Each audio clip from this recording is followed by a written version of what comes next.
ഇന്ന് സോഷ്യൽ മീഡിയയിൽ ഏറ്റവും കൂടുതൽ റീച്ച് ഉണ്ടാക്കാൻ പറ്റിയ സബ്ജക്റ്റാണ്. എനിക്ക് ആ സബ്ജക്ട് വെച്ചിട്ട് കണ്ടന്റ് ഉണ്ടാക്കി റീച്ച് ഉണ്ടാക്കാൻ താല്പര്യമില്ല. സോഷ്യൽ മീഡിയയിൽ കഴിഞ്ഞ കുറച്ച് മണിക്കൂറുകളായി ഏറ്റവും കൂടുതൽ ചർച്ച ചെയ്യപ്പെടുകയും വൈറലാവുകയും ചെയ്യുന്ന വിഷയമാണ് കണ്ടന്റ് ക്രിയേറ്റർ അഖിൽ NRDയുടെയും ഭാര്യ മേഘയുടെയും വേർപിരിയൽ വാർത്തകൾ.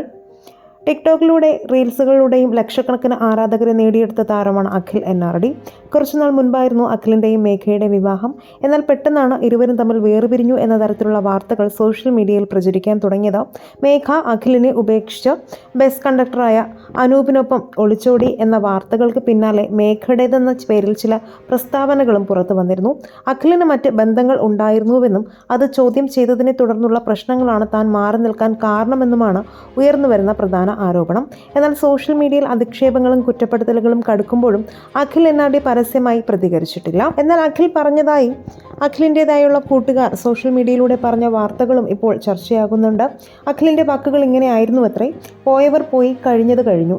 ഇതിൻ്റെ പേരിൽ അവളെ ആരും കുറ്റം പറയരുതെന്ന നിലപാടാണ് അഖിൽ എടുത്തതെന്നാണ് വ്യക്തമാക്കുന്നത്. വ്യക്തിപരമായ ഈ വിഷയത്തിൽ വലിയ തോതിലുള്ള സൈബർ അറ്റാക്കും ചർച്ചകളുമാണ് ഇപ്പോൾ സോഷ്യൽ മീഡിയയിൽ നടക്കുന്നത്. ഒരാളുടെ വ്യക്തി ജീവിതത്തിലേക്ക് കടന്നു കയറിയുള്ള സോഷ്യൽ മീഡിയ ഓഡിറ്റിങ്ങിനെതിരെയും ഒരു വിഭാഗം ആരാധകർ രംഗത്തെത്തുന്നുണ്ട്. ഈ വിഷയത്തിൽ നിങ്ങളുടെ അഭിപ്രായങ്ങൾ മടിക്കാതെ കമൻറ്റ് ചെയ്യുക. കൂടുതൽ വാർത്തകൾക്കായി ചാനൽ ഇപ്പോൾ തന്നെ ഒന്ന് സബ്സ്ക്രൈബ് ചെയ്ത് സപ്പോർട്ട് ചെയ്യാൻ മറക്കല്ലേ ഫ്രണ്ട്സ്.